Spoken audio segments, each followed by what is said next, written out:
Human waste. That's what you are, Dad. You contaminate my life just by existing. This nursing home will be your tomb. Those were the words of my son Ethan as he dragged me down the cold hallways of the Pines on my 72nd birthday. I never imagined the special outing he promised would end like this. Before we continue, subscribe to William's Revenge Stories. Hit the notification bell because we have new stories every day. Leave your like and tell us in the comments what city you're watching from. My name is Andrew Carter, and today, as I look at the old photographs in my new apartment in a quiet neighborhood, I still find it hard to believe that my own son, the person I dedicated 45 years of sacrifice to, could transform into the cruel man who locked me up as if I were trash. But to understand how we reached this point, I must return to that Tuesday, March 17th, 2024, the day of my 72nd birthday. I woke up that morning with the naive hope of an old man who still believed in a son's love. Ethan had called me 3 days earlier, unusually cheerful, promising he had prepared the best gift of my life. His voice sounded different, almost enthusiastic. I understand now that it was the excitement of someone about to free himself from a burden. Dad, on Tuesday I'll pick you up at 10 inches the morning. Dress well, we're going somewhere very special, he had said. I remember perfectly how my heart filled with foolish hope. Maybe, I thought, we could finally reconnect. The last 5 years had been distant, ever since he inherited his mother's company, my late wife Beatrice, who passed away 7 years ago. That morning I bathed carefully, I shaved, I put on my best light blue shirt and the gray pants I saved for important occasions. I made coffee and waited by the window of my apartment in our wealthy downtown district, watching the street. At 10 o'clock sharp, Ethan's black Audi stopped in front of the building. I went down with a smile on my face. My son got out of the car, dressed in a dark suit and red tie. He hugged me briefly, a mechanical hug that I should have recognized as an alarm signal, but I was blinded by illusion. "Happy birthday, Dad. Today will be a day you'll never forget," he said with a smile that I interpreted as affection then. How right he was, though not in the way I imagined. During the 1-hour drive to the outskirts of the city, I tried to talk. I asked about Sarah, my 19-year-old granddaughter, about the business, about Natalie, his wife. He responded with monosyllables, his gaze fixed on the road. I attributed his silence to work stress. How naive I was. I noticed strange little things. Ethan constantly checked his watch, drummed his fingers on the steering wheel impatiently, and when I tried to turn on the radio, he practically slapped my hand to turn it off. "I prefer silence," he said harshly. I swallowed hard, uncomfortable, but I kept quiet. We started to climb a winding road into the hills. The landscape was beautiful. Trees on both sides, clear blue sky. But something in my stomach began to twist. We passed a sign that said the Pines Geriatric Residence, 2 kilometers. I thought maybe Ethan did volunteer work there, that he was taking me to see the place. My mind was still searching for innocent explanations. When the car stopped in front of a 3-story beige building with white bars on the windows, my confusion grew. "What are we doing here, son?" I asked, in the softest voice possible. He turned off the engine, took a deep breath, and for the first time, he looked me directly in the eyes. What I saw in that gaze froze my blood. Absolute coldness, contempt, almost relief. "Dad, this is your new home," he said with terrifying calm. Before I could process his words, he got out of the car, went around the vehicle, opened my door violently, and grabbed my arm forcefully. "Let's go. Don't make this harder." "Ethan, I don't understand. What does this mean? Is this a joke?" My voice was trembling. He didn't answer. He just dragged me towards the entrance. I tried to pull free, but at 72 my strength was no match for his. At the reception, a woman in her 52nds in a white uniform greeted us with a professional but uncomfortable expression. "Mr. Carter?" she asked, looking at Ethan. He nodded. "Yes, I'm bringing my father Andrew Carter for permanent admission. Everything is already arranged." The words permanent admission exploded in my brain like fireworks of horror. "Ethan, what are you saying? I'm not sick." "I don't need to be here," I shouted, trying to break free. The receptionist looked at us uncomfortably, clearly used to these scenes. My son dragged me down a long hallway that smelled of disinfectant and institutional food. I was yelling, demanding explanations, begging him to listen to me. He remained silent, jaw tight, until we reached a small room with a single bed, a metal locker, and a window with bars overlooking a gray inner courtyard. He pushed me inside. Then, finally, he spoke, and his words were burned into my memory forever. Listen to me closely, Dad, because this is the last thing I'll ever say to you. You're worthless now. You are human waste that only contaminates my life with your existence. Every time I see you, every call from you, every obligatory visit, reminds me of everything I could have if you didn't exist. This nursing home is where you belong. Here you will rot until death finally has mercy on me and takes you. I stood paralyzed, unable to breathe. My own son, whose diapers I changed, whom I taught to ride a bike, for whom I worked 70 hours a week for years to pay for his education at the best private prep school in the city, investing $150,000, was looking at me with a hatred I had never seen directed at me. Before I could answer, Ethan advanced towards me and began to rip my belongings away. He took my cell phone from my pants pocket. You won't need this. He took my wallet with my ID, my bank cards, the pictures of Sarah I always carried. Not this either. He even took off the wristwatch Beatrice gave me for our 30th anniversary. Ethan, please, son, let's talk. Whatever I did to upset you, I'm sorry. We can fix this, I begged, tears starting to roll down my cheeks. He laughed, a cruel, hollow laugh, empty of any humanity. Fix it? There's nothing to fix, old man. You just stopped being useful. Goodbye, Dad. Enjoy your living tomb. He left the room and locked the door from the outside. I stood there, in the middle of that cold cell, listening to his footsteps fade down the hall, then the sound of his car engine starting, and finally, silence. I let myself fall onto the bed. My heart shattered into 1,000 pieces. But something strange happened in that moment of absolute despair.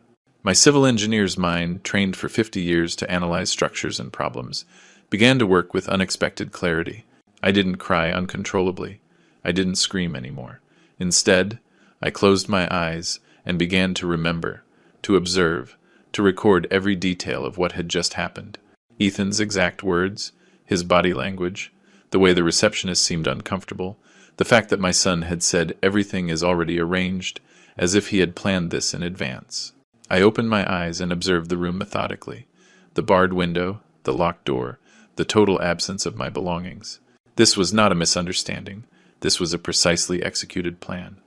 And it was in that moment, sitting on that hard bed in a nursing home that smelled of loneliness and abandonment, that I made the most important decision of my life. If my son believed he had destroyed me, if he thought I would give up and die quietly in this geriatric prison, he was deeply mistaken. I would not seek blind revenge.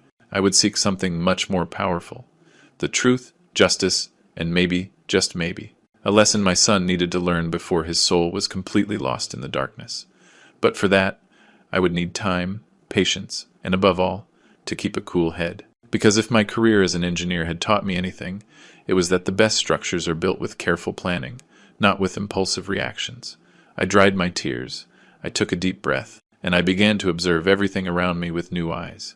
Not the eyes of a victim, but the eyes of a strategist who had just received the most important challenge of his life. And what Ethan didn't know, what he could never have imagined in his worst nightmares, was that the director of this nursing home, the man who signed the admission papers, was Jacob Jake Miller, my best friend of 43 years. But that, my son would find out very soon. The first few days at the Pines passed with a slowness that would have broken any lesser man. But I, Andrew Carter, had built bridges that supported tons of weight. I knew that true strength isn't measured in screams, but in the ability to maintain lucidity when everything is collapsing. The morning after my confinement, a young nurse entered my room. Her name was Rose Evans, according to her ID. She brought a tray with an institutional breakfast, watery coffee, dry toast, a small packet of jelly. She observed me with that mix of pity and professionalism that she surely applied to all the elderly residents. "Good morning, Mr. Carter. How did you sleep?" she asked in a soft voice. I could have screamed the truth. I could have told her that my son kidnapped me against my will. But something inside me warned me to be strategic. "Good morning, Rose," I replied with a calm that surprised even me. "I could be better, but I appreciate your kindness." She blinked, clearly not expecting coherence from someone who supposedly suffered from severe dementia. During those first 3 weeks, I established a meticulous routine. Every morning I woke up at 6, did light exercises in my room, washed carefully. When the staff came in, I chatted with them politely, asked about their families, remembered their names. I wanted everyone to see that my mind was working perfectly. Rose became my main source of information. One afternoon, While she was bringing me the medication that I pretended to take, but hid under my tongue to spit out later, I asked her casually, "Rose, did my son talk to you when he brought me?" She hesitated, uncomfortable. "Mr. Carter, I shouldn't." "Please," I insisted gently. "I just want to understand what he told you. I have a right to know, don't you think?" She sighed, looking towards the door to make sure no one was listening. "Your son explained to us that you requested to come here voluntarily. He said you had become aggressive lately, that you have violent episodes, that you forgot important things like leaving the stove on. He showed us supposed medical reports indicating advanced Alzheimer's. Every word was a carefully constructed lie. I felt rage boiling in my veins, but I kept my face serene. And what do you think, Rose? Do I seem aggressive or demented to you?" She looked me directly in the eyes for the first time. "Honestly, Mr. Carter, you are the most lucid and kind patient we have in this wing. That's why your file confuses me so much." I smiled sadly. "Thank you for your honesty. It means more than you can imagine." During the long, lonely nights, my mind traveled to the past, searching for answers. Where had I failed as a father? I clearly remembered the day Ethan was born, the 22nd of June, 1979. Beatrice was sweating, exhausted after 14 hours of labor. When the doctor placed that tiny baby in my arms, I cried with happiness. "You will be a great man," I whispered to him. "I promise you." I fulfilled that promise with absolute sacrifice. I worked from 6 inches the morning until 9 at night, 6 days a week. Every dollar I earned as a civil engineer, I invested in giving Ethan the best. Education at the top private prep school, which cost $3,500 a month. Piano lessons, swimming, advanced English, educational trips to London. Adding it all up, I invested $150,000 in his education. But now, analyzing with painful clarity, I saw the mistakes. When Beatrice died 7 years ago from pancreatic cancer, Ethan inherited her textile import company, valued at $500,000. I insisted he take it, thinking it would give him stability. Instead, it gave him power he didn't know how to handle.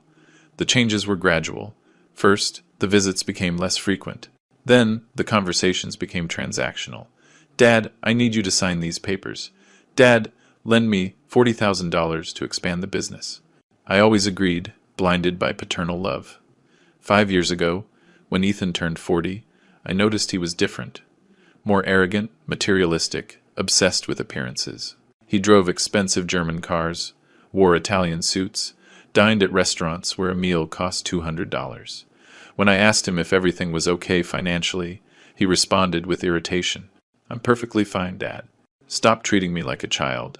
The clearest sign came 2 years ago. Sarah, my granddaughter, came to visit me crying. "Grandpa, Mom, and Dad are fighting all the time about money," Dad says. "He says that you're a burden, that when you're gone, he can sell your properties and live comfortably." I consoled her, thinking they were words spoken in a moment of stress. How naive. Now, locked in this cold room, the pieces of the puzzle fit together with brutal clarity. Ethan didn't admit me for medical concern. He admitted me because I am an obstacle between him and my estate. The 3 commercial properties in a prime downtown area, which I bought with decades of work, valued at $800,000. The $300,000 in investments, the bank accounts with savings I accumulated by living modestly. One afternoon, the 10th day of my confinement, I had a revealing conversation with Linda, another nurse in her 60 seconds. She was cleaning my room while I looked out the barred window. "Mr. Carter," Linda said suddenly, "I've been working in nursing homes for 32 years. I've seen everything. And let me tell you something. You don't belong here. Your gaze is too clear, your movements too steady. What is really going on?" I turned to her, evaluating if I could trust her. I decided to risk it. "Linda, my son brought me here against my will. He took everything from me. Phone, documents, money. He told the staff I'm demented. But, as you can see, I'm not." She nodded slowly. I figured, "Do you have family who can help you? Friends? I have a granddaughter, Sarah. But Ethan probably told her I'm traveling or something. She's studying at the university. She has no way of knowing where I am." I paused. "And I have friends, yes, but without a phone, without any way to contact the outside." Linda interrupted me in a low voice. "The director of this home, Mr. Miller, is a fair man. He makes personal night rounds, checking that everything is in order. Maybe if you talk to him." My heart leaped. "Jake?" Jacob Miller. How had I not thought of it before? When Rose mentioned the Pines that first day, the name sounded familiar, but my brain was too traumatized to connect. Now I remembered. Jake had told me years ago that he managed a geriatric residence on the outskirts of the city. "Linda," I said urgently, "is Mr. Miller's first name Jacob?" She nodded. "Yes, Jacob Miller. Do you know him?" A small smile, the first in days, appeared on my face. "Linda, Jake, and I built the Austin Municipal Building together in 1982. We've been friends for 43 years. Linda's eyes lit up. "Then there's hope, Mr. Carter. Mr. Miller passes by the rooms around 11 at night. I'll be on watch. When he comes, I'll give you a signal." That night, I waited awake, my heart beating hard. At 11:15, I heard footsteps in the hallway. The door opened gently. A tall man entered, 68 years old, gray hair perfectly combed, metal-framed glasses. He wore a white medical director's coat and carried a clipboard.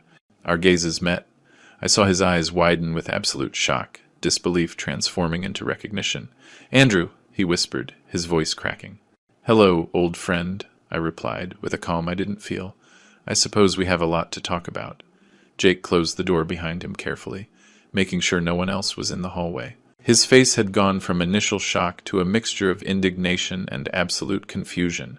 He approached my bed with quick steps, leaving the clipboard on the metal nightstand. "Andrew, for God's sake, what the hell are you doing here?" he whispered intensely. "I reviewed your file 2 hours ago when Linda alerted me that something strange was happening with the patient in room 214.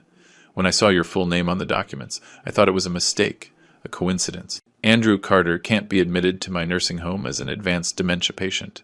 I saw you 6 months ago at the anniversary of the Austin City Hall construction, and you were perfectly fine." I sat up in bed, gesturing for him to take the only available chair. "Sit down, Jake. What I'm about to tell you is hard to believe, but I need you to listen to me until the end without interrupting." He dropped into the chair, taking off his glasses to rub his eyes wearily. "Talk. I've known you for 43 years. I know when something is terribly wrong." For the next 20 minutes, I told him everything. The fake special birthday outing, Ethan's cruel words, how he stripped me of my belongings, the lies he told the staff about my supposed dementia and violence. Jake listened with a tense jaw, the veins in his neck standing out with each revelation. When I finished, he was silent for almost a full minute, processing the information. Finally, he spoke, his voice trembling with contained rage. "Andrew, this is kidnapping. Forced institutionalization without legitimate medical cause. I can get you out of here right now. I'll call the police. I'll report your son for—" "No," I interrupted him with surprising firmness. He looked at me, stunned. "Not yet, Jake." "What do you mean, not yet? They're holding you prisoner. Your son committed a serious crime." I took a deep breath, choosing my words carefully. "Listen to me. If we act impulsively now, Ethan will just say it was a misunderstanding, that I consented to the admission and then got confused. He has false documents. He probably bribed some corrupt doctor to sign non-existent diagnoses. You know how the legal system works. It will be my word against his, and he has papers to back him up." Jake leaned forward, lacing his fingers. "So, what do you propose? I need to observe more, understand the full magnitude of what he's doing, because I suspect this isn't just spontaneous cruelty. Ethan planned this meticulously, which means there's more. He's probably trying to access my estate, forge documents, sell properties. If I get out now, he'll just adjust his strategy and be more careful. But if I stay here a few more weeks, under your discreet protection, we can gather irrefutable evidence." Jake's face showed an internal conflict between the impulse to help me immediately and the cold logic of my argument. He finally nodded slowly. "You're right. It's what an engineer would do. Analyze the entire structure before intervening. But Andrew, I won't leave you in this miserable room for another day." He stood up with determination. "Tomorrow morning, I'll move you to the suite on the 3rd floor, the one we reserve for family members of patients visiting for long periods. It has a private bathroom, television, internal phone. Officially, you'll still be a patient, but in reality, you'll be my protected guest. How much of an estate is your son targeting?" I leaned back against the cold wall. 3 commercial properties in prime locations, valued together at $800,000. Investments in bonds and stocks for about $300,000. Savings accounts at Bank of America with around $220,000. accumulated over 40 years of work. Total, $1,320,000, more or less. Jake whistled low. A powerful motive to lock up a father. Does he have access to any of that currently?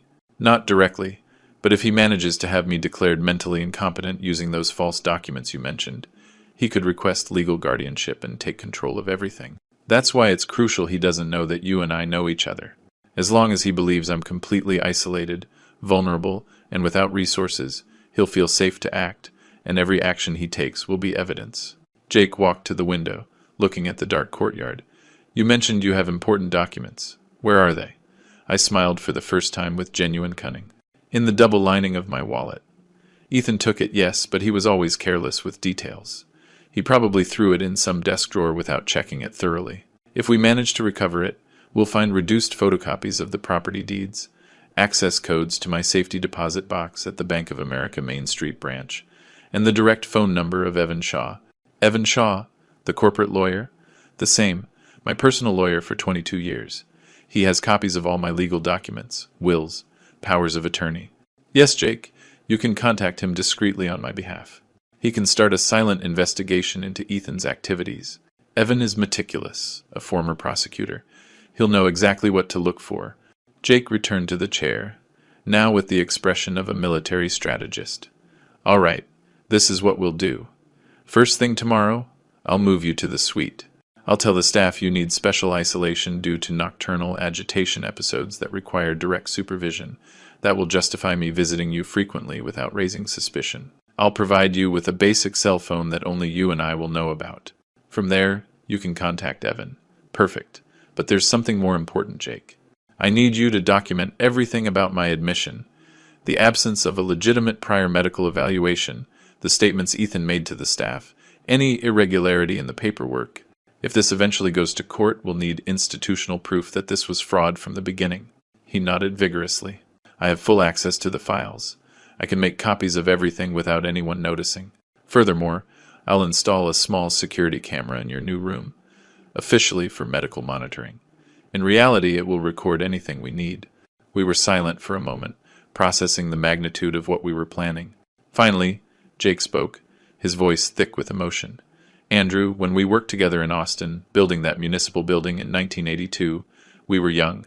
You were 30. I was 26. We spent 18 months mixing concrete under the scorching sun, welding beams 4 meters high, sleeping in shared barracks. We shared bottles of cheap wine, stories of our wives, dreams of the future. You taught me that the foundation of any solid structure is integrity. I never forgot that lesson. I felt a lump in my throat. And you taught me that true friendship is tested not in moments of celebration, but in moments of crisis. Jake extended his hand. I gripped it tightly. You'll get out of this, brother. Not just free, but victorious.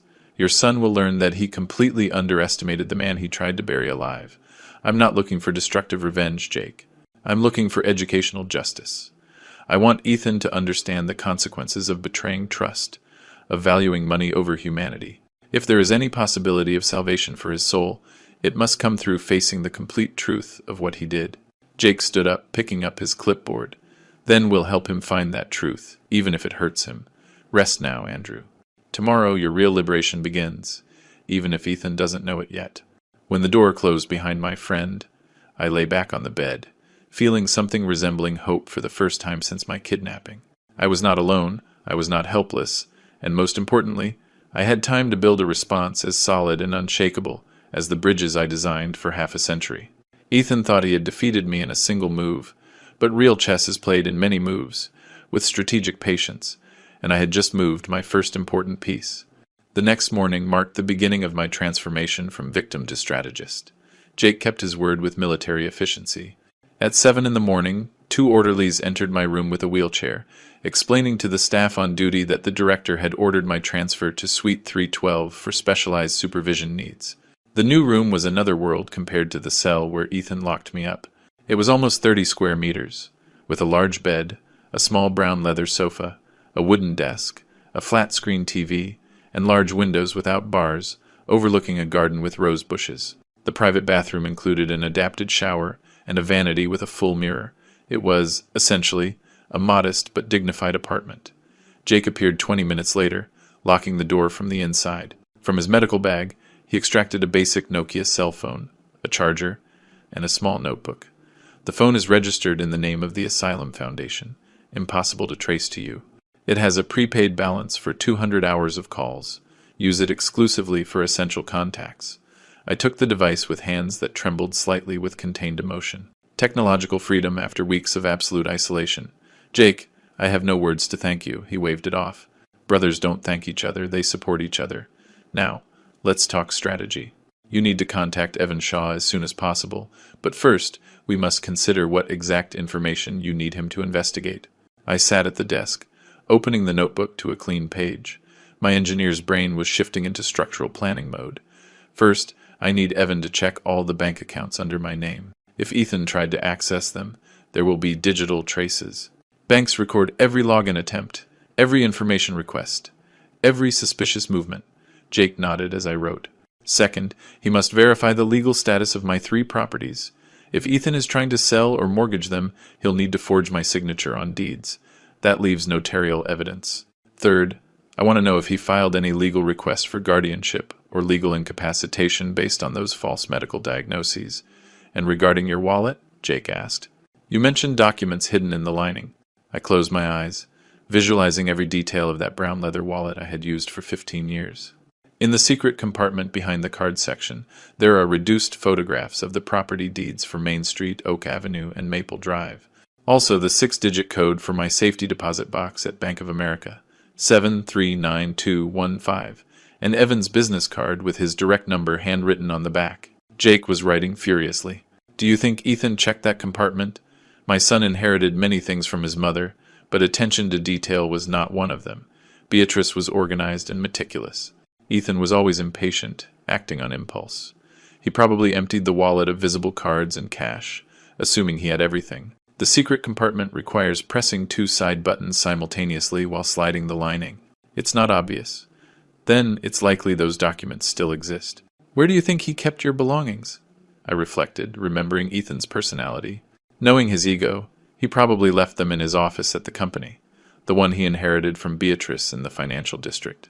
He likes to keep trophies of his victories nearby. Besides, if he plans to forge documents, he would need to study my signature, which means keeping samples accessible.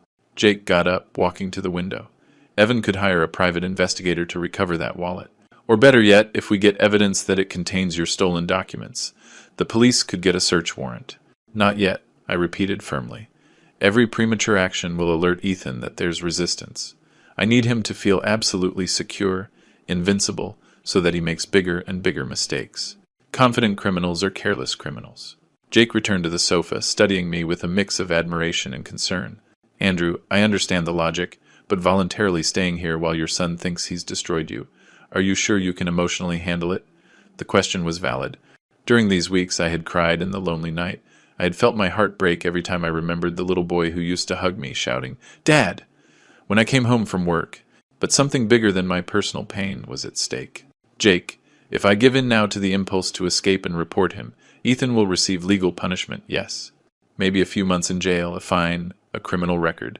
But his soul will still be rotten. His understanding of what he did will remain superficial. There will be no real transformation, only resentment for being caught. I stood up, feeling absolute conviction.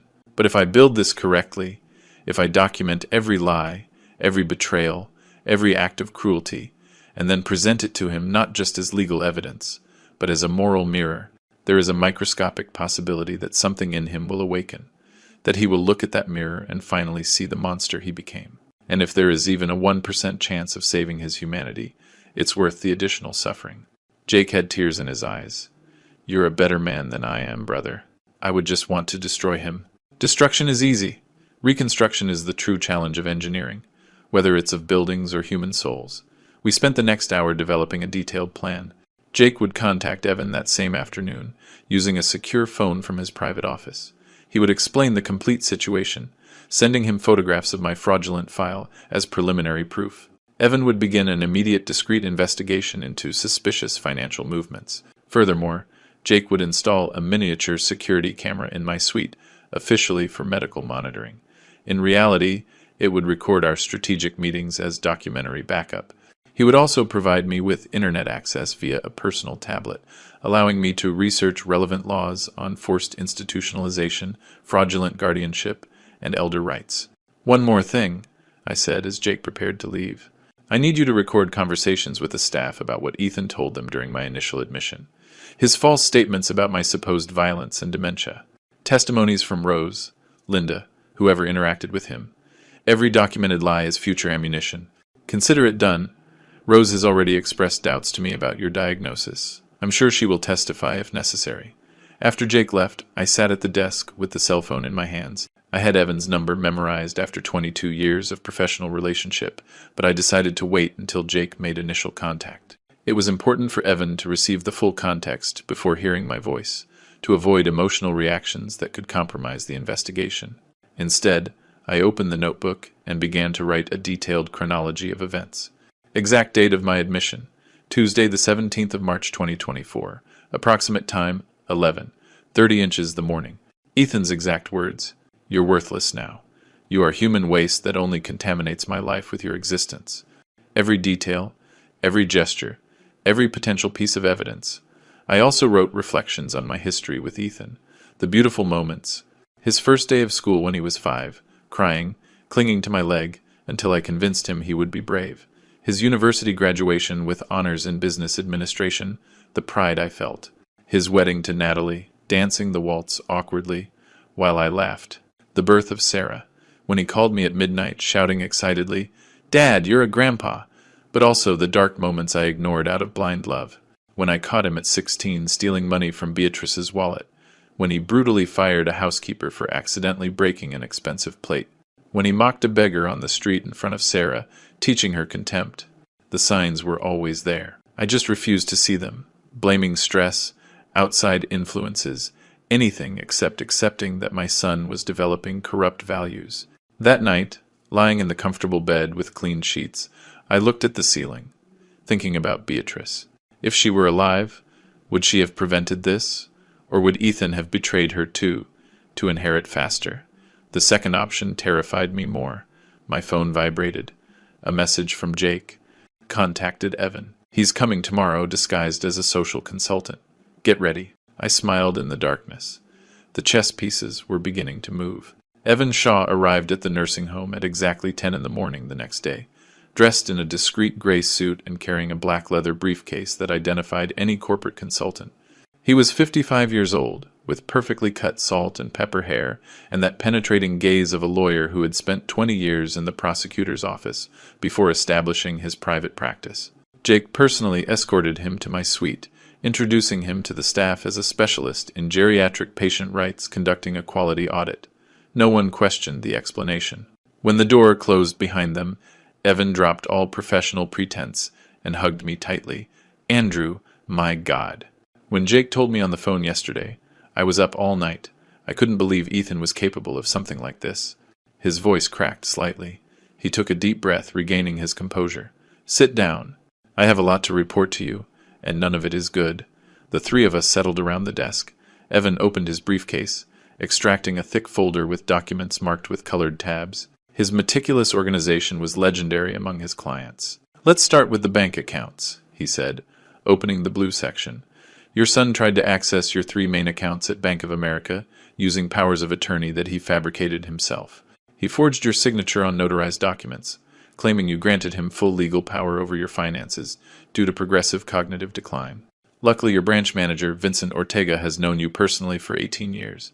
He found the signatures suspicious and temporarily blocked access. Requesting additional verification, I felt relief mixed with horror. Vincent saved me without knowing it. Does Ethan know he was blocked? Yes. According to Vincent, your son made a furious scene at the branch 10 days ago, shouting that it was a family emergency, that he needed the funds for your urgent medical treatment. Vincent held firm, explaining that bank protocol requires personal confirmation from the account holder in cases of such significant changes. Ethan threatened to sue him. Jake intervened, his voice laced with contempt. So he's been actively trying to steal for more than 2 weeks. It wasn't a momentary impulse. It's a planned campaign. Evan moved to the yellow section. Now, the properties. Your 2020 model Mercedes-Benz was sold 3 weeks ago to a used car dealership in a suburb for $15,000. $400. Ethan used a copy of the vehicle's documentation that he apparently had access to, signed as your proxy, and received payment in cash. The dealership didn't verify properly because the transaction looked legitimate on the surface. My car, I murmured. I bought that Mercedes to celebrate my 70th birthday. A gift to myself after decades of austerity. Is it recoverable? Difficult. It's already been resold to a third-party buyer. We could litigate, but it would take years. Better to use it as criminal evidence of misappropriation. Evan continued, his face growing grimmer. But here is the truly alarming part. Your commercial property on Main Street is in the process of being sold. Ethan found a buyer willing to pay $400,000. He already signed a purchase agreement, again using forged documents. The final closing is scheduled for 6 weeks from now, before a notary. If that goes through, you'll lose a property valued at almost $500,000. The air left my lungs. How do we stop that? By filing a formal complaint with the Notary Association. I've already drafted the document. I just need your signature authorizing me. The notary is obligated to verify the seller's personal identity before closing. When he discovers the fraud, not only will the sale be canceled, but there will be documentary evidence of the attempt. I took the pen Evan extended to me, signing with a trembling but determined hand. What else? Evan exchanged a significant look with Jake before opening the red section. Andrew, your daughter-in-law, Natalie, visited this nursing home exactly 2 weeks ago. She spoke with Dr. Ramirez, the general practitioner here. Jake nodded, gravely. I reviewed the notes from that conversation yesterday. Natalie tried to convince Dr. Ramirez to increase your psychiatric medication, specifically strong antipsychotics that would induce genuine confusion and cognitive decline. She claimed you were dangerous, that you had threatened violence. They wanted to actually turn me into what they claimed I already was, I whispered, feeling nauseous. Dope me until the lie became reality? Exactly. Fortunately, Dr. Ramirez is an ethical professional. He refused the request, explaining that he only prescribes medication based on direct medical evaluation, not family requests. But here's the worst part. Jake took a small recorder from his pocket. I have the facility's common areas monitored for security. Natalie didn't know there was a microphone in the waiting room. Listen to this. He pressed play. Natalie's voice emerged, crystal clear and unmistakable. Doctor, understand the situation. My father-in-law is obstructing our financial plans. As long as he's lucid, he can block transactions we need to complete. If you could just help him be calmer, more confused. We would make a generous donation of $5,000 to this home. No one needs to know the details. Dr. Ramirez's voice responded coldly. Ma'am, what you are suggesting is bribery to commit medical malpractice. I must ask you to leave my office immediately. The sound of hurried footsteps, a door slamming violently. Jake turned off the recording. Documented bribery attempt, Evan said with dark satisfaction. This is a serious felony. Natalie could face up to 4 years in prison. I remained silent, processing the depth of the conspiracy. It wasn't just Ethan acting impulsively. It was a coordinated operation with Natalie to chemically incapacitate me, illegally, while systematically stealing everything I worked for over half a century. Is there more? I asked, though part of me feared the answer. Evan nodded heavily. Ethan filed a preliminary judicial request to have you declared legally incompetent. He used the false medical diagnoses he obtained. God knows how, probably by bribing some unscrupulous doctor. The hearing is scheduled for 2 months from now. If the judge approves the incapacitation without you present to defend yourself, Ethan would obtain full legal guardianship, total control over your person and your estate. Then we have 2 months to build a complete counterattack, I said, feeling my determination crystallize. Evan, I need you to document absolutely everything. Every bank fraud attempt, every forgery, every bribe. We will build a criminal case so solid it's irrefutable. I'm already on it. But Andrew, Evan looked at me directly. Why not get out now? We have enough evidence to arrest Ethan and Natalie today. Why wait? I got up, walking to the window overlooking the garden. An old man was walking slowly among the rose bushes, pushed in a wheelchair by a young nurse. I thought of all the elderly parents betrayed by greedy children, reduced to objects, to monetary obstacles. Because I want Ethan to go all the way, I replied without turning. I want him to execute his plan completely, to believe he has won, to savor that false victory. Only then, when he is most confident and vulnerable, will we show him the full mirror of his monstrosity. The fall from a greater height generates a greater impact, and only an absolute impact has a microscopic chance of genuine transformation. Evan closed his folder slowly. You're playing chess while your son is playing checkers. He has no idea the opponent he's facing. My son taught me something without meaning to, I said, turning to them. He taught me that paternal love has limits, that a moment comes when you must choose between protecting your child from consequences or protecting them with consequences. I have spent 72 years choosing the first option. It's time to choose the second. Jake approached, placing a hand on my shoulder. And if this doesn't change him, Andrew, if it's too late for his redemption, then at least you'll stop him from destroying others. Sarah, future partners, employees, anyone who crosses his path.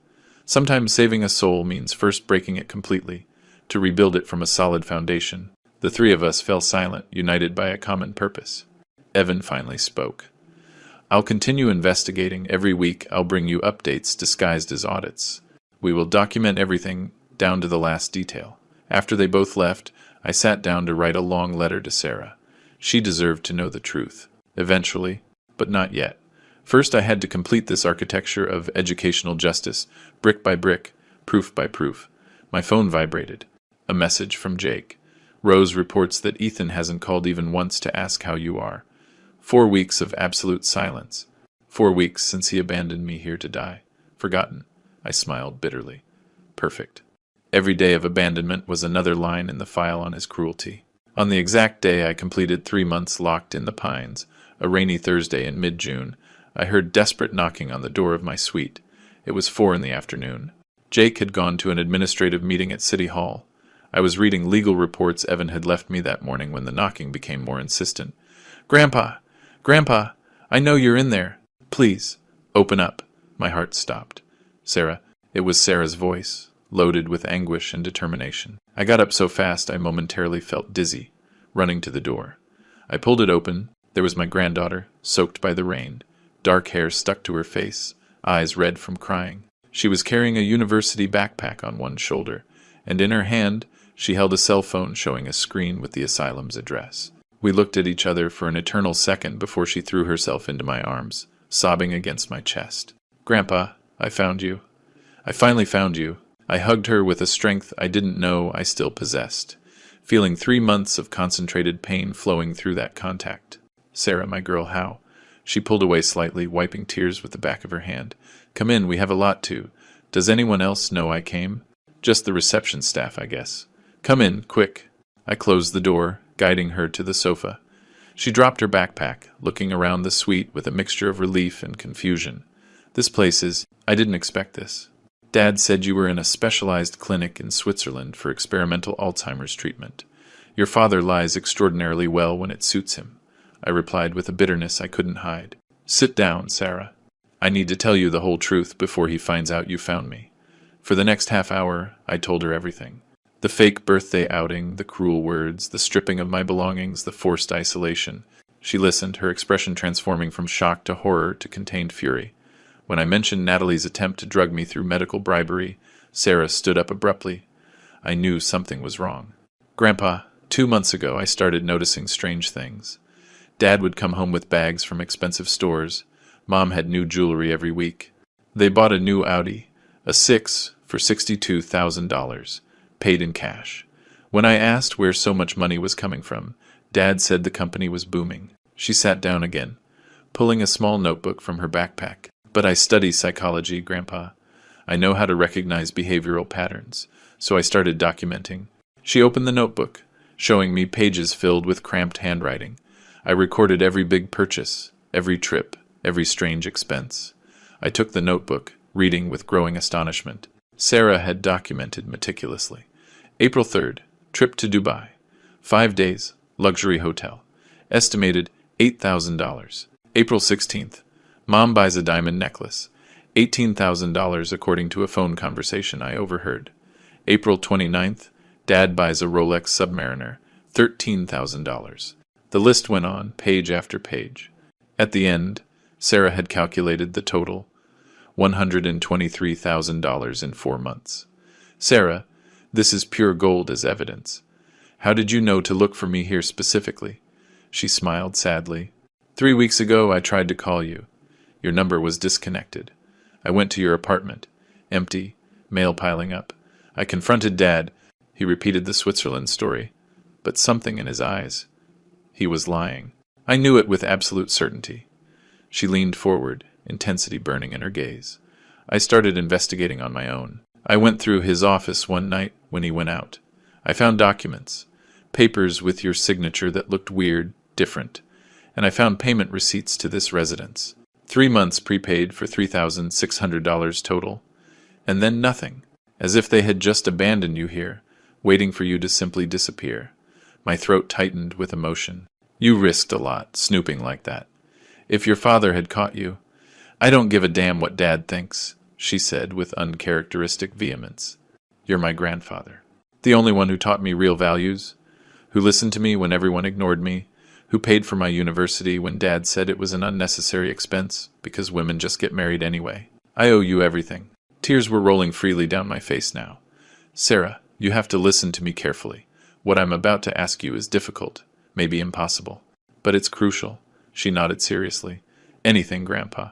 I need you to go back home and act as if nothing happened. You cannot reveal that you found me. You cannot confront your father. I need you to be my eyes and ears on the outside, documenting your parents' every move, while I build a solid legal case against them. I saw the conflict in her expression. You want me to pretend everything is normal while I know they have you prisoner here? I'm not a prisoner anymore, I explained. The director of this home, Jacob Miller, is my best friend of 43 years. He's protecting me, helping me gather evidence. I have a lawyer working on the case, but we need more time, more proof. If we act prematurely now, your father might escape the full consequences. Sarah processed the information, biting her lower lip as she had since she was a child when she was thinking deeply. So, this is a trap. You're letting Dad think he won while you prepare a counterattack.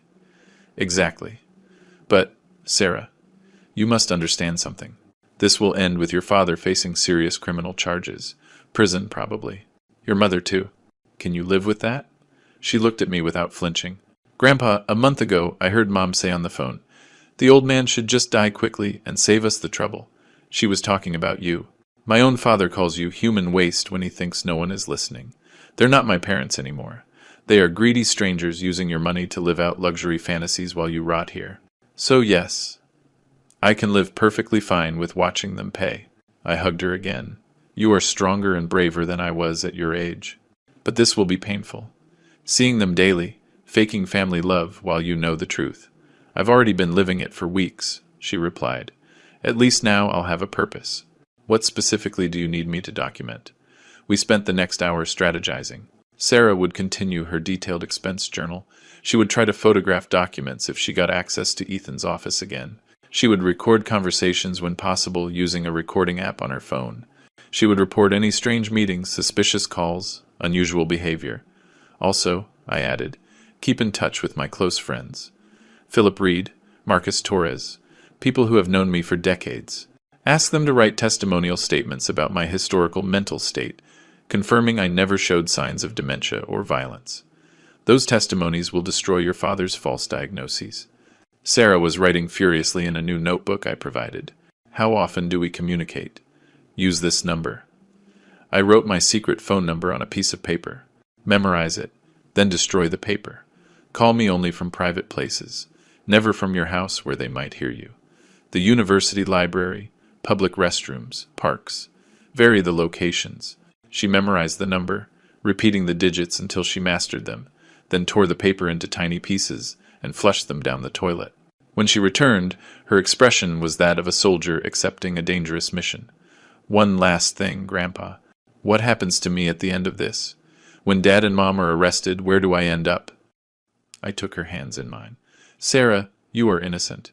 You are a victim of their lies too. Whatever happens, I will protect you. I have resources, properties, investments that your father couldn't touch. Your education is secured. Your future is secured. You will never be alone. She cried silently, squeezing my hands. Thank you, Grandpa, for everything, for not giving up. We Carters don't give up, I replied with a small smile. Your grandmother Beatrice taught me that, and now you remind me of it. Sarah stayed for another half hour before the rain subsided. When she finally prepared to leave, she hugged me one last time. I'll get you out of here soon, Grandpa, I promise. You already did, my girl. You gave me back hope and purpose. That's worth more than physical freedom. I watched her walk away down the hall, backpack on her shoulder, head held high. In her, I saw the future, redemption, proof that not all was lost. If my bloodline produced a monster like Ethan, it also produced an angel like Sarah. That night, lying in the dark, I reflected on the strange balance of the universe. I lost a son, but I gained a warrior granddaughter. And maybe, just maybe, at the end of this painful road, I would get some part of that son back too. Or, at least, save his soul from total damnation. The last week of June marked the definitive turning point in my strategy. 3 months exactly since my forced admission, and every piece of the puzzle finally fit together with the precision of a Swiss watch. Evan arrived that Monday at noon with a briefcase, noticeably heavier than on previous visits, his face displaying a mix of professional satisfaction and moral disgust. "Andrew, we have everything," he announced, dropping the briefcase on my desk with a heavy thud. "Absolutely everything needed to legally bury your son and Natalie. The question is no longer if we can win, but how long you want them to suffer before we act." Jake entered moments later, locking the door.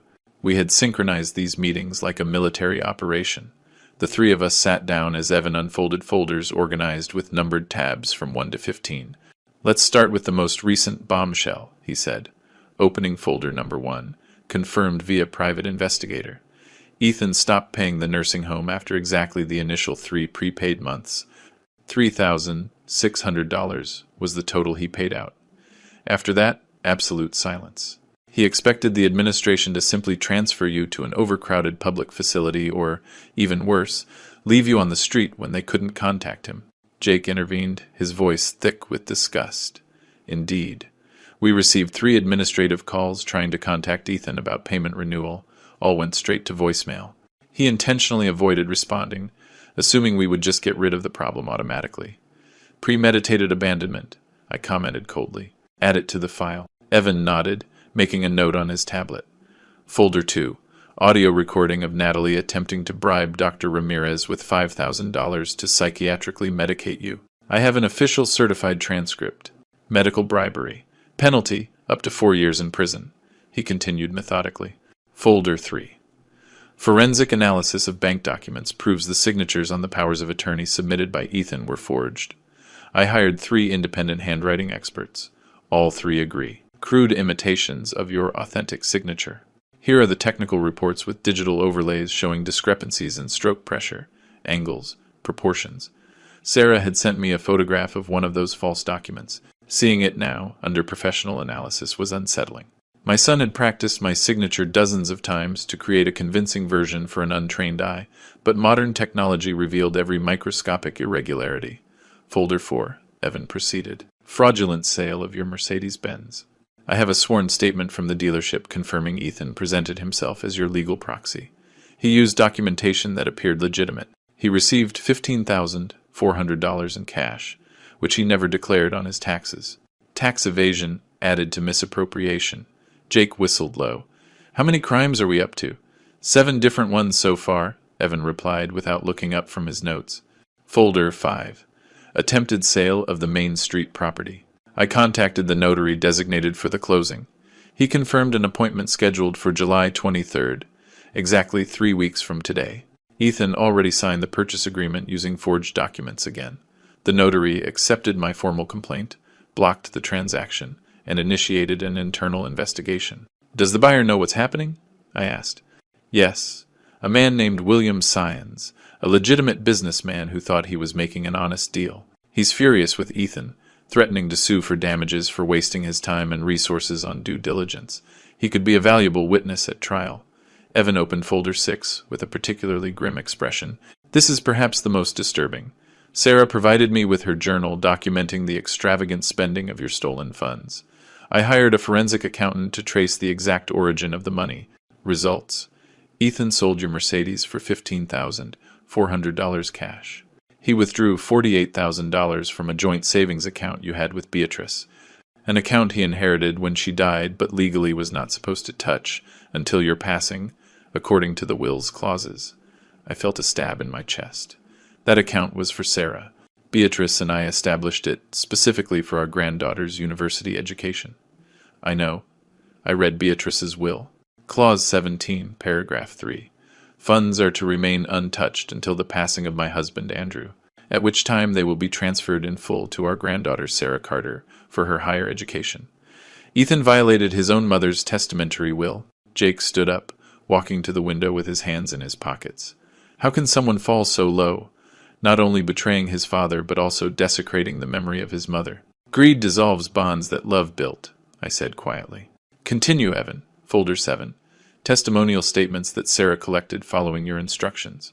Philip Reed, your bridge partner of 25 years, confirms you play complex games, memorizing every card played. Marcus Torres, your gym partner, testifies you completed the Chicago Marathon at 70. Dr. Alice Mendoza, your primary care physician of 18 years, provides a complete medical history showing zero signs of cognitive decline in annual exams as of last February, 1 month before your admission. Medical evidence completely contradicts the fraudulent diagnoses Ethan presented, Jake summarized. Exactly. Folder 8. Complete financial trace of Ethan and Natalie's expenses for the last 4 months. Trips to Dubai and Paris, $12,000. Audi. A $62,000 paid in cash. Various jewelry, $23,000. Designer clothes, $8,000. Luxury restaurants, $7,000. Electronics, $4,000. Total documented by Sarah, $123,000 exactly. Evan looked at me directly. Andrew, your son spent almost as much in 4 months of frivolity as you earned in 3 years as a civil engineer. Stolen money, while he had you locked up, believing you were forgotten. I took a deep breath, controlling the rage that threatened to overflow. What else? Folder 9. Judicial request for legal incapacitation, filed by Ethan 6 weeks ago, based on medical reports I investigated personally. The supposed doctor who signed the advanced Alzheimer's diagnosis turns out to be Ramon Vega Molina, a retired doctor who lost his license 3 years ago for gross negligence. He is currently barred from practicing medicine. However, he apparently sells signatures for cash. How much did Ethan pay him? Jake asked. According to bank records I obtained via a preliminary court order, $2,500 transferred to Vega Molina's account on March 8th, 9 days before your admission. Payment for a false diagnosis, documented electronically. The folders continued. 10. Forensic psychological analysis requested by Evan, evaluating my current mental capacity through interviews we conducted here. Conclusion. Cognitive function superior to 90% of men my age. Sure. Testimonies from the nursing home staff, Rose and Linda mainly, confirming my consistent lucid behavior for 3 months. 12. Complete asset investigation revealing my 3 commercial properties, investments, bank accounts. Verified total, $1,317,000. 13. Current will naming Ethan as the primary heir, a document that obviously needs urgent modification. 14. Photographic timeline Sarah compiled, showing Ethan's modest lifestyle until March versus the explosion of luxury since April. 15. Audio recordings Sarah secretly captured, where Natalie says, quote, "When the old man finally dies, we'll sell everything and move to Florida. Imagine the life we'll have with over $1 million free and clear." 16. When Evan finished, silence filled the room like a dense fog. 17. 3 additional folders contained legal drafts, a complete criminal complaint, a restraining order request, and a new will completely excluding Ethan. 18. Andrew, Evan said finally, you have in your hands the ability to completely destroy your son. A criminal prosecution would result in a minimum of 5 years in prison, adding up all the crimes. He will lose his company, reputation, family, everything. Are you absolutely sure you want to proceed? I closed my eyes, visualizing the little boy Ethan once was. 5 years old, crying after falling off his bike, me bandaging his scraped knees while promising, "Dad will always protect you." But that boy died long ago, replaced by a man who called me human waste. "Proceed with everything," I replied, opening my eyes. But with one modification. They both looked at me, quizzically. I want to include a path to redemption in the will. If Ethan demonstrates genuine change through 500 hours of community service in nursing homes over 5 consecutive years, documented weekly psychological therapy, and full restitution of the stolen money. He can receive a small monthly pension of $1,200. Not the full inheritance, but a dignified survival. Sarah will inherit 80% with the condition of helping him if he meets the requirements. Evan blinked, surprised. After everything he did to you, you're still giving him an out. It's not an out. It's a final chance to save his soul. He will probably refuse it. He will probably fail. But I need to know that I tried, until the absolute end. Jake smiled sadly. You're a better man than your son deserves. Perhaps. Or perhaps I'm just a father who can't completely give up hope. The first day of July dawned with a clear sky and a pleasant 22-degree temperature, a perfect day for freedom. At 9 inches the morning, a court officer knocked on the door of my suite, handing me a sealed envelope with the court's insignia. Jake was present as a witness. Mr. Andrew Carter, the officer read formally. You are hereby notified that an order for your immediate release has been issued following a review of your case. You are free from this institution, effective immediately. Furthermore, a protective order has been issued against Ethan Carter and Natalie Carter, prohibiting them from direct or indirect contact with you under penalty of arrest. I signed the acknowledgement of receipt with a surprisingly steady hand. 3 months of planning were culminating, but this was just the beginning of Phase 2. Confrontation and consequences. Evan had coordinated everything meticulously. I would not return to any of my known addresses. Instead, I moved to an apartment I bought 15 years ago in a discreet neighborhood, a property Ethan never knew existed. A fourth property kept in absolute secrecy, a refuge I had planned precisely for unpredictable emergencies like this one. The apartment was on the 5th floor of an old, restored building. 60 square meters, 2 bedrooms, a small balcony overlooking a tree-lined square. Modest, but comfortable. Jake accompanied me personally, helping me set up basic furniture that Evan had bought days earlier. Are you sure you don't want to stay at my house? Jake offered as we arranged clothes in a closet. I have a guest room that's permanently empty. I need independence, I explained. This place represents a new beginning. Besides, strategically, it's better that Ethan can't trace me through known associations. As we were organizing, my cell phone rang. Sarah, Grandpa. Dad just received a large envelope by certified mail. He's pale, reading the documents. I hear him mentioning criminal complaint, forgery, court order. I think your counterattack has arrived. That's right, my girl. Stay alert, but stay safe. Don't intervene, no matter what. Observe and report. 5 minutes later, Evan called. The 4 criminal complaints were delivered simultaneously. One to Ethan at his office, another to Natalie at the gym where she does Pilates, a third to the notary who was going to close the fraudulent sale, and a fourth to Bank of America. A preventive freeze on all your accounts against unauthorized access has also been executed. Ethan will discover he is completely cut off from your estate. I hung up and looked at Jake. Now comes the interesting part. Ethan will try to contact me desperately. I didn't have to wait long. At 11 in the morning, Rose called me from the Pines. Mr. Carter, a man claiming to be your son, arrived 10 minutes ago, demanding to see you. He's yelling at the reception, threatening to sue the home. We explained that you were legally released this morning, but he doesn't accept the answer. Should we call security? Yes, Rose, and document everything. If he becomes violent, call the police. Half an hour later, Sarah reported. Grandpa, Dad came home like a hurricane. He broke a lamp, throwing it against the wall. He's yelling that someone betrayed him, that this is a conspiracy. Mom is crying, saying they need a lawyer urgently. Dad tried to call you at your old number, but obviously, it's disconnected. Now he's calling all your known friends. No one is answering. I smiled with grim satisfaction. Philip, Marcus, and the others had been instructed to completely ignore any contact from Ethan. The noose was tightening. At 2 in the afternoon, Natalie appeared at Evan's office without an appointment. He called me from the restroom while she waited in the reception. Andrew, your daughter-in-law is here, hysterical. She says she wants to negotiate, that it was all a terrible misunderstanding. Should I see her?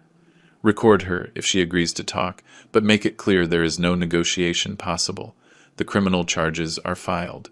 Only the DA's office can withdraw them now, and they won't with such overwhelming evidence. Evan saw her briefly. As he told me later, Natalie alternated between tearful pleas and veiled threats. Andrew is senile, confused. We were just trying to protect him. This is elder abuse, manipulated by you. Evan simply handed her a copy of the audio recordings where she tried to bribe Dr. Ramirez and talked about waiting for the old man to die. Natalie staggered out of the office. The real blow came at 4 p.m. The prosecutor assigned to the case, a woman named Beatrice Romero with a reputation for being relentless, summoned Ethan and Natalie for a mandatory deposition on July 9th. Evan had presented such an exhaustive file that the prosecutor decided to proceed immediately without further investigation. Sarah sent me a photograph of the summons that Ethan left on the dining room table. On it, a list of preliminary charges: illegal forced institutionalization, forgery of public documents, attempted bank fraud, misappropriation, bribery of a medical official, violation of a testamentary will, tax evasion. 7 serious felonies that, combined, could result in 8 to 10 years in prison. That night, settled in my new apartment, I made chamomile tea while reviewing the documents Evan left. The new will was ready for my signature, completely drafted. Sarah would inherit $800,000 in properties and investments. $200,000 would go to a charitable foundation for nursing homes. $150,000 to Jake in gratitude for his help. The rest would cover legal fees and an emergency reserve. Ethan received exactly $0 of direct inheritance. But, as I promised, there was the redemption clause.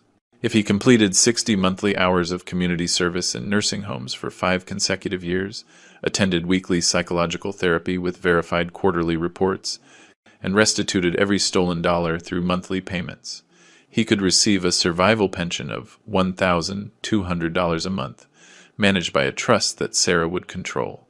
It was a generous offer, considering his crimes. He would probably reject it out of pride, but my conscience would be clear, knowing I extended a final hand.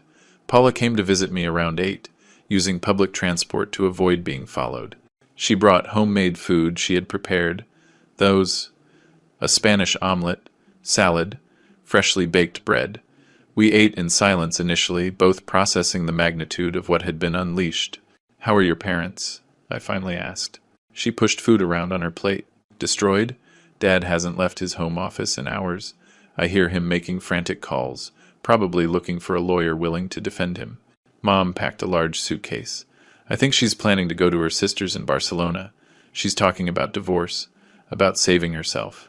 "Rats fleeing a sinking ship," I commented without emotion. Sarah looked at me with bright eyes.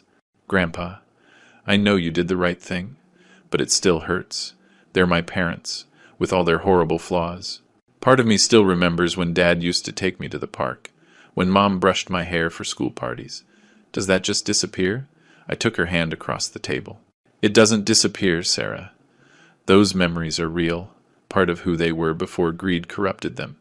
But people change, not always for the better. Your pain is valid. Grieving for the parents they were doesn't mean you're betraying me or justice." She nodded, tears rolling. "Do you cry for Dad?" "Every night," I admitted. "I cry for the boy he was, for the man he could have been, for the relationship we lost. But that doesn't change what I have to do. Sometimes, the deepest love requires the hardest decisions." We stayed up until midnight, talking about the future. Sarah was considering a specialization in gerontology after this experience, working to protect vulnerable elders from family abuse. Her passion was inspiring. When she left, I stood on the balcony, watching the silent square. Lampposts illuminated empty benches where, during the day, old men fed pigeons. I thought of all the elderly parents suffering similar betrayals in silence, without the resources or knowledge to defend themselves. My phone vibrated. A message from an unknown number. "Dad, it's Ethan. Please, we have to talk. This is a terrible misunderstanding. I love you. Call me." I blocked the number without replying. Then another message from a different number. "Andrew, it's Natalie." Ethan was confused. "I was trying to help you. Please, drop the charges. Think of Sarah." I blocked that one too. Evan had warned me they would attempt desperate emotional manipulation. I wouldn't fall for it. A third notification. An email from a lawyer representing Ethan requesting an urgent meeting to resolve the matter out of court before a public scandal. I forwarded the email to Evan with a simple note. "You answer." My answer is no. I finally went to bed past 1 in the morning, sleeping for the first time in months without nightmares of abandonment, because now, the one who was abandoned wasn't me. It was my son, facing the consequences he built with his own cruel hands. On September 9th, 2 months after my release, The day of the preliminary court hearing arrived. Courtroom 3 of the Chicago Criminal Court, an imposing gray stone building in City Square. Evan picked me up at 8 a.m., reviewing the final strategy together during the taxi ride. Remember, Andrew, stay calm no matter what Ethan or his lawyer say. Judge Martinez is known for valuing composure and coherence. We've prepared this meticulously, but your personal impression will be crucial. We arrived 30 minutes early. The room was still empty, rows of varnished wooden benches, a raised dais where the judge would preside, the national and state flags flanking the judicial seal. We took seats in the front row on the left side. Jake arrived 10 minutes later, dressed in a formal dark suit. Sarah entered alone, avoiding looking at me directly so as not to show obvious favoritism before testifying. At 9 o'clock sharp, the back doors opened. Ethan entered with his lawyer, a burly man in his 60 seconds named Richard Camps, known for defending lost causes with aggressive tactics. My son looked haggard, 20 years older than his 45.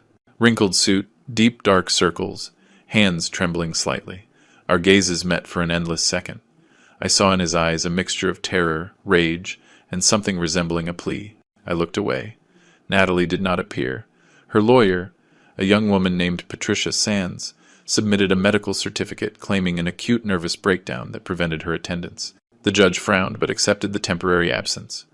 Preliminary hearing in criminal case number 2024 to 3512. The People versus Ethan Carter and Natalie Carter. Charges: illegal forced institutionalization, forgery, fraud, misappropriation, bribery, and others. All rise. Judge Mercedes Martinez entered, a woman in her late 50s with silver hair pulled back, reading glasses hanging from a gold chain. Her reputation was fair but inflexible. She sat, adjusting the microphone. The prosecution may proceed with the presentation of preliminary evidence. Prosecutor Romero stood up, a woman of 40 with an imposing presence. For the next hour, she presented the case systematically. She projected a complete timeline on a large screen. March 17th, forced admission. Testimonies from Rose and Linda. Nurses testifying that Ethan described non-existent violence and dementia. Forensic analysis of forged signatures. The audio recording of Natalie trying to bribe Dr. Ramirez, played in the room at high volume. When Natalie's voice filled the room, saying $5,000 to medicate him stronger, I need him to be confused. I saw Ethan sink into his chair. Several spectators in the public gallery murmured indignantly. Jake testified first. I have known Andrew Carter for 43 years. We built the Austin Municipal Building together in 1982. He is a man with a photographic memory, a brilliant analytical mind. When I discovered he was admitted to my nursing home under a false diagnosis of dementia, I was horrified. For 3 months, I observed his daily behavior. He never showed a single sign of cognitive decline. He played chess with me. We discussed international politics. He solved advanced crosswords. His admission was a complete fraud. Lawyer Camps tried to cross-examine. Isn't it convenient, Mr. Miller, that you, being a friend of the alleged victim, provided him with a privileged room and helped him fabricate this accusation against a loving family? Jake looked at him with cutting coldness. What would have been convenient, counsel, was to immediately report the fraud to the authorities. I didn't do so because Andrew convinced me to methodically document every aspect of his son's criminal conspiracy, and thanks to that strategic patience, we have irrefutable evidence. Rose and Linda testified next, corroborating everything. Rose added a devastating detail. Ethan Carter did not call a single time in 3 months to ask about his father. Not once. He stopped paying after the initial period, as if he had thrown away trash, expecting someone else to pick it up. I've worked with the elderly for 12 years. I've seen negligence, but never abandonment this calculated. Evan presented the bank files showing the fraudulent access attempts. Vincent Ortega, the Bank of America manager, testified about the forged powers of attorney and Ethan's erratic behavior when they were blocked. It was Sarah's turn. My granddaughter walked to the stand with a dignity that filled me with pride. She swore to tell the truth, placing her hand on the Constitution, her voice firm. Prosecutor Romero guided her gently. Sarah, explain to the court your relationship with the defendant. Ethan Carter is my biological father. Mr. Andrew Carter is my paternal grandfather. And what did you observe in the months following your grandfather's admission? Sarah opened her journal, reading with a voice thick with controlled emotion. My parents were suddenly living like millionaires. International trips, luxury cars, expensive jewelry. When I asked where the money was coming from, Dad said the company was booming, but I checked the company's financial statements that he left in his office. The company was losing money, not making it. So I began to document systematically. She presented photographs, receipts, notes, the verified total, $123,000 in 4 months. This money didn't come from honest work. It came from stealing from my grandfather while he was locked up, believing he was abandoned to die. Camps tried to attack. Miss Carter, isn't it true that your grandfather promised you a substantial inheritance if you testified against your father? Sarah looked at him directly. My grandfather offered me unconditional support because he always has. I am testifying against my father not for money, but because I witnessed his crimes and I cannot live with that silent complicity. I am a psychology student. I understand manipulation, abuse of power, and financial violence against the vulnerable. My father committed all of those acts. Finally, they called me to the stand. I walked slowly, aware of every gaze. I swore to tell the truth, sitting in front of Judge Martinez. Prosecutor Romero asked, Mr. Carter, describe in your own words the events of the 17th of March 2024. I took a deep breath. For the next half hour, I recounted everything chronologically. The promise of the special outing, the drive to the Pines, the brutal revelation, Ethan's exact words. You're worthless now. You are human waste that contaminates my life. The stripping of my belongings, the confinement, the complete isolation. At any time, did you request or consent to this admission? The prosecutor asked. Never. It was a premeditated kidnapping. My son planned every detail to get rid of me while he stole my estate. Camps tried to discredit. Mr. Carter, isn't it true that you were suffering from episodes of confusion, that you were forgetting important things? Counselor. I am 72 years old. I occasionally forget where I left my keys. That does not constitute dementia. I can recite from memory my 50 most important engineering projects. Exact dates, budgets, technical specifications. Would you like me to demonstrate? Judge Martinez almost smiled. That will not be necessary, Mr. Carter. I presented the medical opinions of 3 independent doctors, all confirming my full mental capacity. Dr. Alice Mendoza, my doctor of 18 years, testified that my last cognitive exams, in February, showed excellent function. When Ethan was finally called to testify, his lawyer tried to have him remain silent, invoking his right not to self-incriminate. The judge allowed the silence but ordered, the defendant may choose not to testify, but the court notes his silence and will consider it when evaluating the evidence presented. Ethan stood up briefly, looked toward where I was, and for the first time in months, I saw tears rolling down his cheeks. He opened his mouth as if wanting to speak, but Camps pulled him by the arm, seating him again. Judge Martinez reviewed her notes extensively. Finally, she spoke. The evidence presented by the prosecution is overwhelming and consistent. Multiple testimonies, forensic documentation, audio recordings, expert analysis. Everything points to a systematic criminal conspiracy to fraudulently incapacitate Mr. Andrew Carter and appropriate his estate. Given the weight of the evidence, the court orders the continuation of the criminal process. Mr. Ethan Carter will remain on conditional release with a prohibition on leaving the country, an obligation to report weekly to the authorities, and an absolute restraining order of 500 meters from his father. The trial hearing is set for November 3rd. Court is adjourned. The gavel's strike echoed in the silent room. I left the courthouse surrounded by Evan and Jake. Sarah hugged me on the steps. You did it, Grandpa. We did it, I corrected, kissing her forehead. Ethan came out minutes later, surrounded by photographers. Someone had leaked the case to the press. Headlines on reporters' phones already read. Elderly engineer accuses son of forced institutionalization and theft. My son searched for me with his gaze through the crowd. Our eyes met one last time, before his lawyer pushed him toward a waiting car. In that gaze, I saw something I didn't expect. Not rage, but the absolute devastation of a man confronting, for the first time, the monster he had become. 3 days after the preliminary hearing, I sat across from the public notary Fernando Alcazar in his office on Genoa Street, a traditional office with mahogany shelves full of legal codes, an antique desk polished to a shine, the official state seal hanging on the wall. Evan accompanied me as a witness, along with Jake, who had insisted on witnessing this historic moment. Mr. Carter, the notary began, adjusting his glasses, I have thoroughly reviewed the will you wish to formalize. I must confirm that you are completely certain of these provisions. They are unusual, to say the least. Completely certain, I replied with a firmness that surprised even me. This will represents not only the distribution of my estate, but a final attempt at a moral lesson. The notary nodded, beginning the formal reading. Public Will and Testament of Andrew Carter. In full possession of my mental faculties, as demonstrated by the attached medical reports, I dispose of my estate, valued at approximately $1,317,000, as follows. First, I expressly revoke any previous will, codicil, or testamentary disposition. This document completely nullifies the prior will from the 15th of January 2018, which named my son, Ethan Carter, as the principal heir. I felt the weight of those words.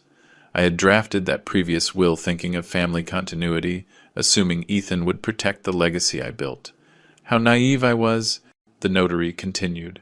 Second, I name my granddaughter Sarah Carter as my principal heir, granting her 80% of my total estate, equivalent to approximately $1,053,000. This bequest includes the property on Main Street, the property on Oak Avenue, investments at Bank of America, and designated savings accounts. Sarah, who had come straight from the university, was sobbing silently. I squeezed her hand. Third, I donate $200,000 to the Vulnerable Elder Protection Foundation, an organization dedicated to preventing abuse against seniors. This donation is to be used specifically to create a free legal aid program for elders facing family mistreatment. It was a cause that had acquired deep meaning after my experience. If my story saved even one elderly person from suffering a similar betrayal, it was worth every moment of pain. Fourth, I donate $150,000 to Jacob Miller in recognition of his unwavering friendship of 43 years and his invaluable help during my moment of greatest vulnerability. Jake protested immediately. Andrew, it's not necessary. I did what any brother would do. That's precisely why you deserve recognition, I replied. Besides, these funds can improve the facilities at the Pines, benefiting future residents. The notary waited for us to settle before continuing. Fifth, and this is the most complex clause. Regarding my son, Ethan Carter, I establish absolute disinheritance from the principal estate due to actions that constitute legal grounds for disinheritance, according to Section 853 of the Civil Code. Specifically, severe psychological mistreatment, misappropriation of assets, and deliberate abandonment. The room fell completely silent.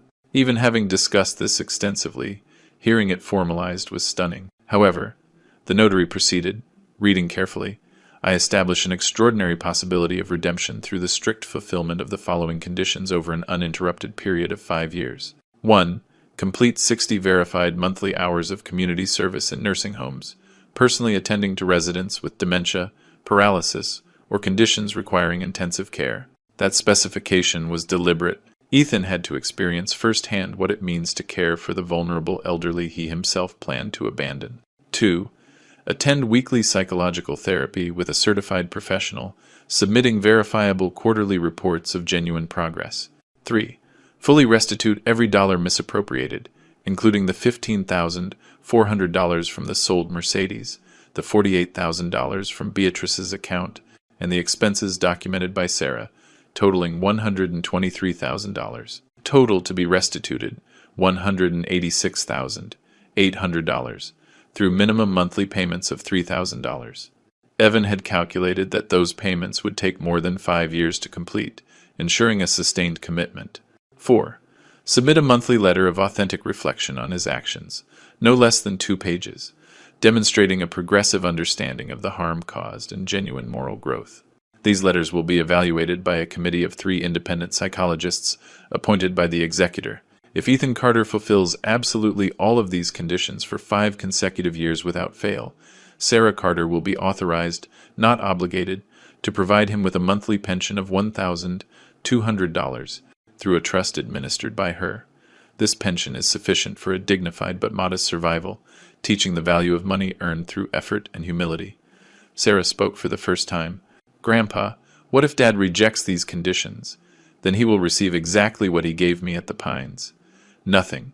$0. But he will have had the choice. He will have known the path to redemption, and if he chooses not to take it, it will be a conscious decision that reflects his true character. The notary concluded the reading. Sixth, I name Evan Shaw as the primary executor of this will, granting him an additional $50,000 for this labor, which I anticipate will be complex and prolonged. Seventh, the apartment in this neighborhood is left to Sarah as her personal residence, non-transferable for 10 years. Eighth, all expenses of this will shall be covered by a $30,000 reserve designated specifically. Do you wish to add any final personal statement? The notary asked. I had prepared this mentally for weeks. Yes. Let the record state, this will is not born from hatred, but from a paternal love that recognizes its limits. I spent 72 years protecting my son from consequences, believing that love meant a shield against reality. I learned, painfully, that true love sometimes requires allowing consequences to teach lessons that words never could. If Ethan completes the conditions for redemption, he will demonstrate a genuine transformation worthy of a second chance. If not, he will live knowing he had that chance and refused it. In either case, I will have done my final duty as a father, offering a path to salvation, without guaranteeing he would take it. I signed every page with a firm signature. Evan and Jake signed as witnesses. The notary applied the official seals. He registered the document in the notarial protocol. A certified copy was deposited in the General Registry of Last Wills and Testaments. It is legally formalized, the notary announced. From this moment, upon the testator's passing, these provisions are binding and irrevocable. We left the notary's office into the sunny September afternoon. Sarah walked between Jake and me, her arm linked with mine. Grandpa, what do you think Dad will do when he finds out? I don't know, my girl. But it's no longer my responsibility to predict or control his reactions. I planted the seed. I provided the water and light through these conditions. Whether it sprouts or dies depends entirely on him. Evan took us to lunch at a quiet restaurant. During the meal, we discussed practical realities. Natalie had finalized the divorce 3 days after the preliminary hearing, taking half of the remaining marital assets and leaving Ethan with significant legal debts. The family business Ethan inherited from Beatrice was technically bankrupt. Creditors were initiating foreclosure proceedings. Ethan had lost everything: family, reputation, financial stability, social respect. Sarah reported he was living alone in a modest rented apartment in a working-class suburb, working as an administrative assistant at a hospital, earning $1,800 a month, a fall from an ostentatious executive to a basic employee in 5 months, precisely what he needed to experience. The criminal process will conclude in November, Evan explained. The prosecutor is seeking a 5-year prison sentence, but given that you are an elderly victim, an aggravating circumstance could increase the penalty. More likely is 3 effective years with 2 conditional, if he accepts guilt and avoids a prolonged trial. And can the community service from the will be fulfilled simultaneously with a criminal sentence? Jake asked. Yes. In fact, a judge might consider that voluntary community service as a mitigating factor, demonstrating genuine remorse. It would be strategically smart for Ethan to start immediately, before sentencing. We finished lunch late. Sarah returned to the university for an afternoon class. Jake went back to the Pines for an administrative meeting. Evan and I walked slowly through the park, enjoying the perfect autumn afternoon. Andrew, you've built a brilliant legal architecture, Evan commented. But the emotional architecture, how are you handling it? I sat on a bench facing the pond. Some days I wake up, momentarily forgetting what happened, reaching for the phone to call Ethan and chat like we used to. Then I remember, and it hurts like a fresh wound. Other days I feel relief for having finally acted after years of educational negligence.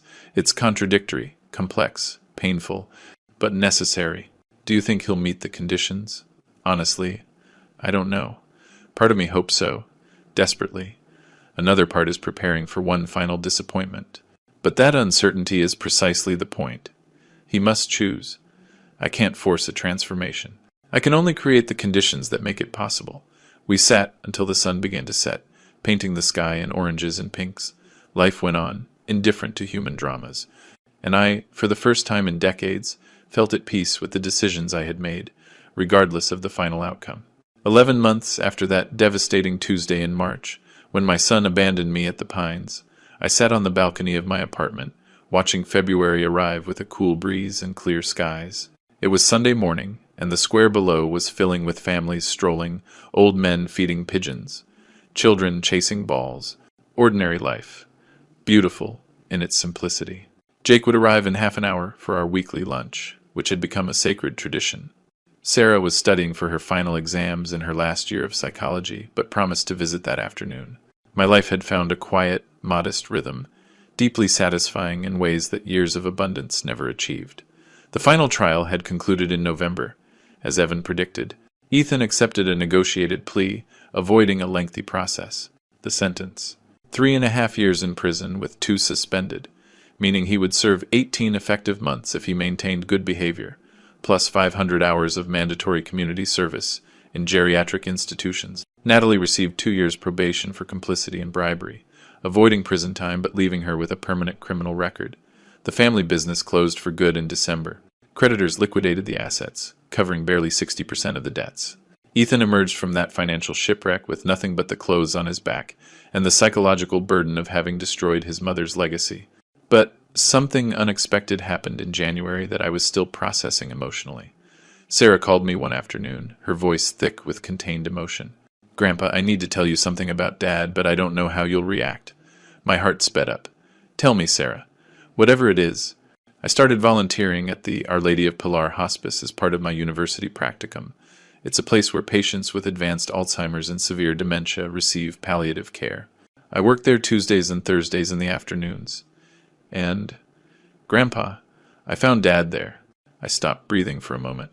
"What?" "He's volunteering, Grandpa, not the mandatory service from his court sentence. He does that at another supervised location. This is extra, genuine volunteering that no one is forcing him to do."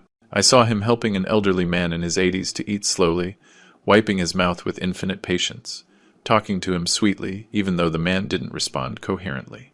He didn't see me at first. I watched for 20 minutes before I approached him. "And what did you say?" I asked him what he was doing there. "Grandpa," he cried, "he said he needed to understand that, every night since the hearing, he dreams of you locked up in the pines, alone, scared, abandoned, that those images haunt him without rest. He said the only way to find anything resembling peace was to experience firsthand what it means to care for the vulnerable elderly he planned to discard." Tears were rolling down my cheeks without permission.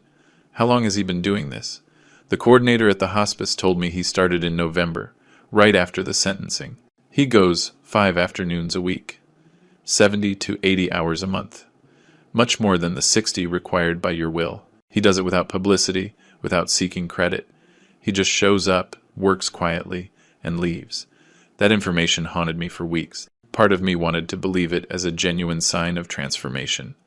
Another part remained skeptical, remembering past manipulations.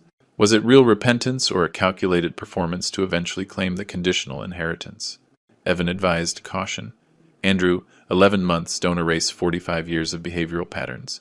Observe, document, but don't get your hopes up prematurely. Real transformation takes years to verify." Jake was more optimistic. "I have seen genuine redemption in people. It's not common, but it happens. Maybe hitting bottom so brutally finally woke something up in him." Sarah provided me with monthly reports. Ethan continued his volunteering without fail. He had started weekly psychological therapy with a doctor specializing in the rehabilitation of family abuse perpetrators. He lived in a tiny 30 square meter apartment. He worked his administrative job without complaint, cooked simple meals, read books on gerontology at night. He also learned about the will through his lawyer, whom Evan formally contacted. His reaction, according to Sarah, who saw him afterward, was a complete emotional collapse. "I don't even deserve that chance," he said between sobs, "but I will take it. I will dedicate the rest of my life to trying to become the man Dad always believed I could be." In February, Sarah brought me a manila envelope. "Grandpa, Dad asked me to give this to you. He doesn't know if you'll read it, but he needed to write it." Inside was an 8-page handwritten letter, trembling handwriting, dried tear stains visible on the paper. I began to read in the privacy of my room that night. "Dad, I have no right to call you that after what I did, but you are the only thing you ever were. My father, I, on the other hand, stopped being your son the day I called you human waste. Those words, which I thought would give me power, have become chains I carry day and night. Every elderly man I help feed at the hospice has your face.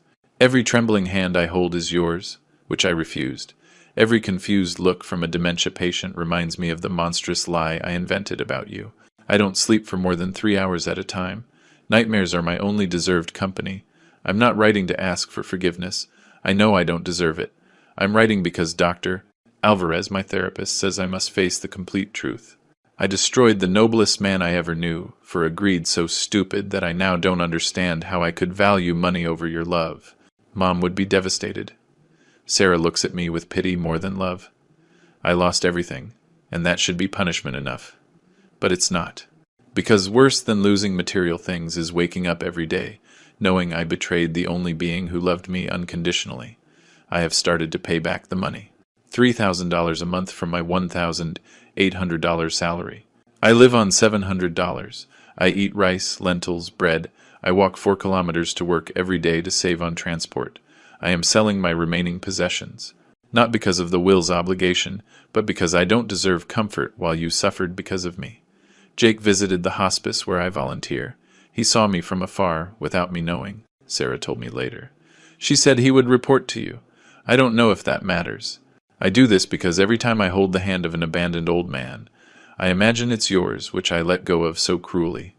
And in those moments, for brief seconds, I feel something close to a purpose. Dad, if you read this, I just want you to know, you are right not to believe me yet. I don't believe me either. But I will keep trying every day, for years if necessary, to become someone who maybe, someday far away, deserves to look you in the eye again, without dying of shame. Your son who stopped being one, but begs to be able to earn that title back. Ethan. I folded the letter slowly, placing it in my desk drawer, next to old photographs of Ethan as a child. I didn't know what to feel. Pain, hope, skepticism, wounded love, all mixed in a tangle, impossible to unravel. When Jake arrived for lunch, I showed him the letter. He read it completely, leaving it on the table with a deep sigh. Andrew, this could be sophisticated manipulation, or it could be a genuine awakening. Only time will tell. I know. But Jake, for the first time in months, I feel something I thought was dead. A microscopic hope that my son is not completely lost. Paula arrived that afternoon with additional news. She had spoken extensively with Dr. Alvarez, Ethan's therapist, who, with her patient's permission, shared her professional perspective. Your father is experiencing what we call a post-traumatic existential crisis.